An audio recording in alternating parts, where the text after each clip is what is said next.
Palakpakan naman natin ang ating mga drag queens!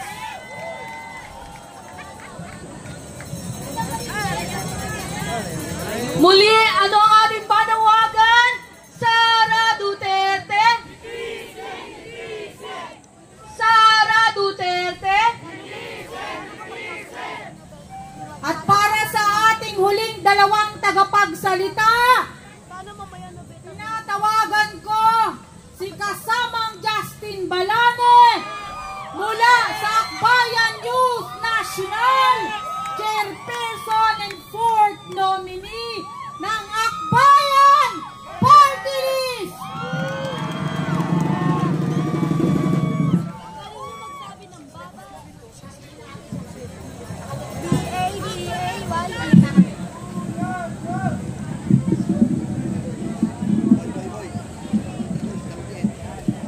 Isang maulan pero maalab na araw sa ating lahat. 3 araw na tayo dito mga kasama.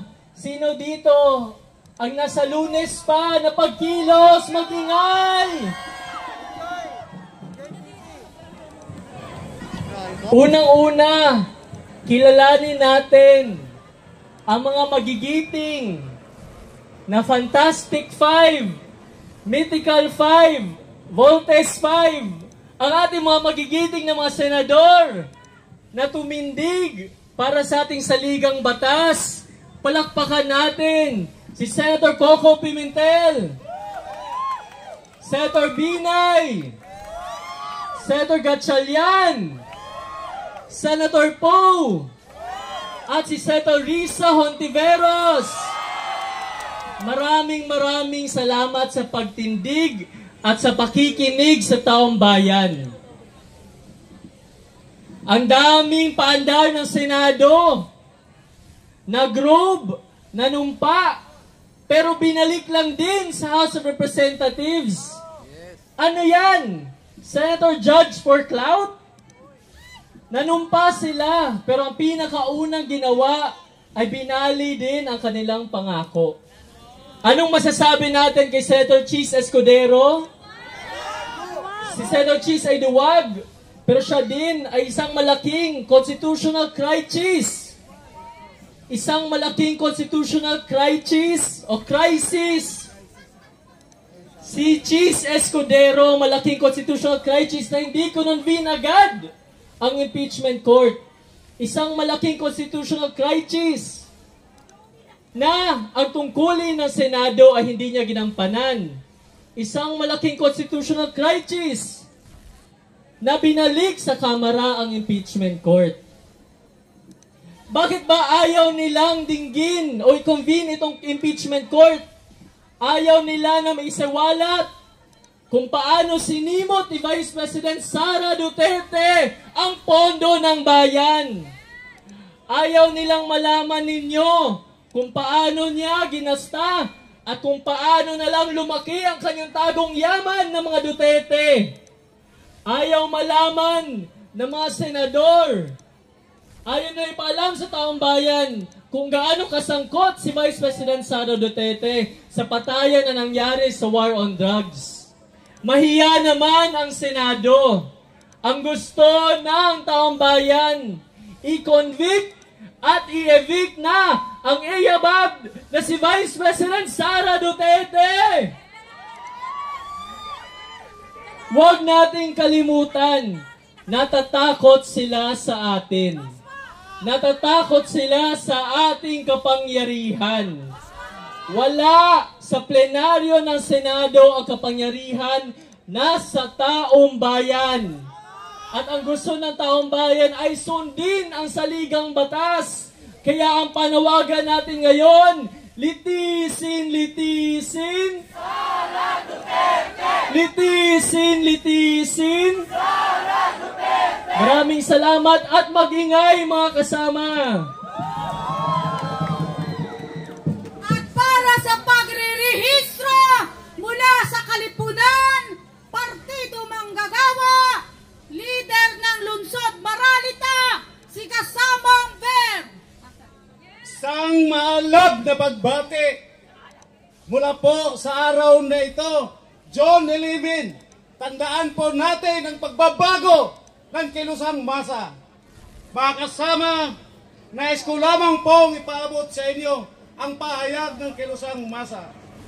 Ang nangyari sa Senado kagabi ay malinaw sa saswirlang politika. Ito, iyong akala ng lahat ay magsimula na ang unang hakbang ng paglilitis matapos magbihis ang hukom ang mga senador. Maliban sa 3 ipal na nanunumpa sa kanyang tungkulin bilang mga huwes sa impeachment court. Iyon pala, matapos manunumpa sa tinag-urian ng Alan Peter Cayetano, nag-out political neutrality ang kasunod ng hakbang at baliktaran ang lahat. Si Senador Judge Ronald Bato, pasimuno ng klarong political bias dahil kilalang tuta ng mga Duterte. Agad itong naghain ng motion na i-dismiss ang impeachment case laban sa mahal niyang si Inday. Only in the Philippines na ang judge mismo ang nagpa-dismiss sa kaso. Hindi ang defense panel ang nakita. Tila hindi umubra ang ganitong galaw. Pumasok ang matalinong abogado na si Alan Peter Cayetano. Sinabihan si Bato na amindahan ang kanyang panukala, huwag agad i-dismiss dahil sobrang garapal ang kanyang aminda. Sa halip na i-dismissal, ay return na lang muna, ibalik sa Kamara ang articles of impeachment at tanungin sila kung tama ba at hindi illegal ang kanilang ginagawa. Golantang ang legal na prosesyon sa kalinuhan ito ni Cayetano. Ngunit ito naman ang nakitang pagkakataon ni Chess Escudero para iposlit ang dati pa niyang hugas kamay na posisyon sa hayaan na lamang sa 20 Congress ang impeachment trial. Sa huli ay ipinagbubutuhan ang naturang motion.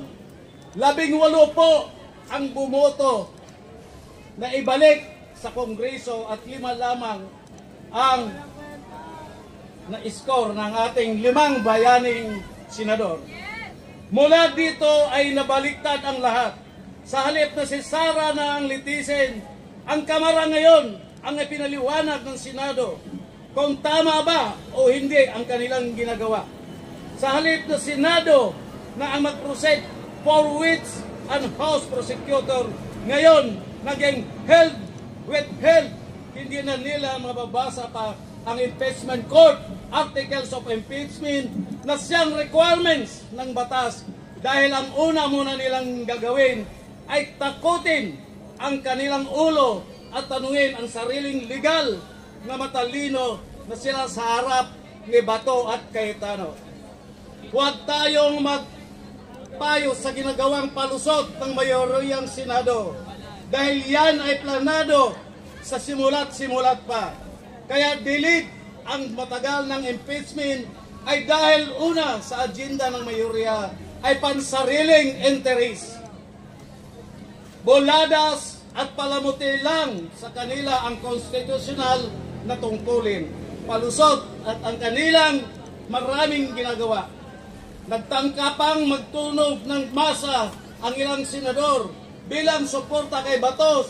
Sinabi ni Bongo na dapat inuuna ang mga hinanaing ng masa, hindi ang impeachment. Hindi naman daw makakain ang impeachment.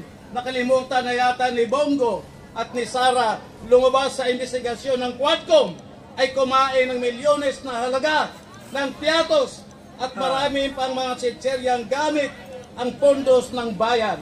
Sinabi naman ni Jaime Marcos na hindi accountability ang habol ng impeachment. Nasaan ang mas malawak pero murang universal healthcare? Nasaan ang naturang bigas, ang murang kuryente, ang murang pabahay, ang hustisya ng mga biktima ng paglabag ng karapatang pantao? Totoong impeachment ay hindi nakakain pero sa usapin ng hustisya at pananagutan kapag ang mananagot ay may tsansa ng pagbabago. Hindi katulad ngayon na ang politika ay takipan at takipan na tawang patayan. Ang institusyong sangkot dito ay karapat-dapat reforma. Lahat malinaw na marami pang agenda para sa pagbabago na nararapat nating ipaglaban at prosesong impeachment sa mga tiwalang opisyal na malaking bahagi nito. Habang nakikita natin sa nababoy ang mismong proseso ng paghahanap ng katiwalidad, ang parlamento ng lansangan at nagpagyang bukas ng ating lahat. Tayo po ay susulong, hindi opsyon pagsuko, kundi impeachment at opsyon ng ibalik sa pinanggalingan ang mabuting opsyon para ating lahat na mapatunayan ang ipinaglalaban hanggang sa tagumpay. Mabuhay ang mga mamamayang Pilipino! Sa pinakamabilis at maiksi, ngunit hindi kayo mabibitin mula sa hanay ng manggagawa, mula sa sentro, nagkaisa Labor Coalition, Joshua Mata! Isang maalab na pagbati sa inyong lahat, mga kapatid, sa lahat ng mga matatapang na mga mamamayan na nandito ngayon para usigin ang mga walang ya sa Senado. Palakpakan nyo ang sarili nyo, mga kasama. Palakpakan ninyo ang sarili nyo, mga kasama. Alam ko lahat tayo nandito ngayon, galit na galit dahil pinapatay nila ang impeachment. Tama ba? Tama ba? Tama! Yung ba ang dahilan ba't nandito tayo? Pues, hayaan nyo, dagdagan ko pa ang galit ninyo. Alam nyo ba, na sa oras na ito, habang nandito tayo nagpoprotesta, meron pang pinapatay ang Kamara ngayon. Pinapatay nila ngayon ang minimum wage law na ipinangako sa mga minimum wage earners. Kasama si Cheese sa mga tarantadong nangako, pero ngayon, ipinapako ang pangako. This is probably one of the worst Congresses that we have ever seen. Meron ba kayong narinig na batas na ipinasa nila na pabor sa inyo? Meron ba kayong narinig na mga batas na pabor sa mga kapitalista? Marami! Marami! Yon ang inatupag ng hayop na ito. Kaya mga kapatid, wag nating kakalimutan. Wag nating kakalimutan. Sinaktan ni Cheese ang ating agenda, pinapatay niya ang impeachment. Pero hindi lang siya ang may kasalanan. Huwag niyong kakalimutan na kaya nakakawala siya sa kalokohan niya dahil yung presidente ninyo walang backbone. Dahil yung presidente ninyo katulad niya duwag din. Kaya litisin si Sara Duterte pero usigin din natin ang gobyerno ni Marcos. Mabuhay kayo, mga kasama.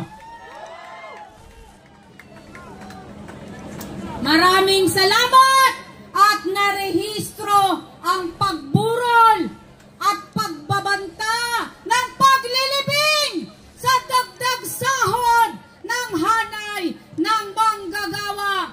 Kaya ang ating panawagan, Sara Duterte, at ang susunod na tagapagsalita mula sa Akbayan Party List, si kasamang Jan Joknong!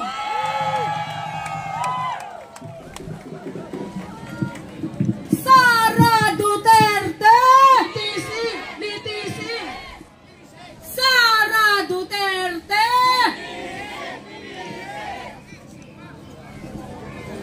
Handa na ba kayong ipaglaban ang ating konstitusyon? Handa na ba kayo na yanigin ang Senado? Hindi Hindi tayo pwedeng iwalang hiya ng mga yan. Kitang-kita naman, malinaw na malinaw sa ating saligang batas. Pagdating ng articles of impeachment dito sa Senado, anong gagawin? Trial! Hindi remand, hindi dismiss. Anong ibig sabihin ng trial? At ano'y iniintay ng sambayan ng Pilipino? Walang iba kung hindi yung pagpepresenta ng ebidensya, yung pag-aayin ng mga exhibits, at pagko-cross-examine ng mga testigo. Bakit hanggang ngayon ay hindi pa nila ginagawa yan? It does not take even a grade 5 schooler na basahin yung konstitusyon at makikita niya agad doon. Magkaroon ng trial sa impeachment ni VP Sara Duterte ngayon at ngayon din. Alam nyo, sa ingay, sa lahat ng mga gulo na nangyayari ngayon, maraming nakakalimot kung saan nanggaling ang impeachment. Ang impeachment complaint na yan ay hindi lang po gawa-gawa ng kung sino-sino. Ang impeachment complaint na yan ay nakabase sa mga papeles na inimbestigahan ng Kongreso na lumalabas na may kung ano-ano mga pangalan. Mary Grace Piato, Marian Rivera, meron pa raw Jose Jokno Jr. At ngayon, sasabihin ko na sa inyo hindi ako yon, hindi mansiminsan ako tumanggap dyan sa mga buwisit na confidential funds na yan. Dapat yon ang kailangan natin tutukan. Ilabas nila ang ebidensya para mismo ang sambayan ng Pilipino, ang ordinaryong mga mamamayan, ang maghuhusga kung talagang nagkasala si Vice President Sara Duterte. But alam nyo, all is not lost. Kasi dapat bigyan din natin pugay yung Fantastic Five. Yung, di ba, yung 5 senador, 3 sa kanila ay senadora na bumoto laban sa pag-remand ng impeachment articles. At para hindi tayo magkamali, unang-una, syempre, at proud na proud ako sabihin, kasama ko siya sa akbayan. Palakpakan naman natin si Senadora Risa Ontiveros!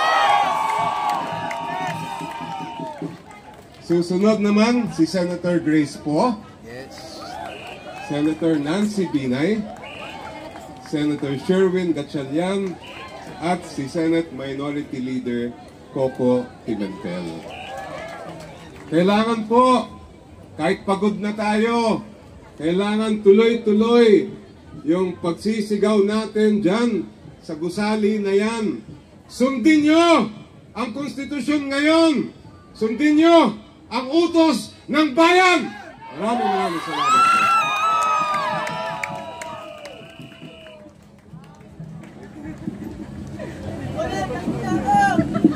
Sara Duterte! Isang pasada mga kasama, kung mahal mo, akbayan mo! Kung mahal mo, akbayan mo! Number 1 yan sa Kongreso at naipanalo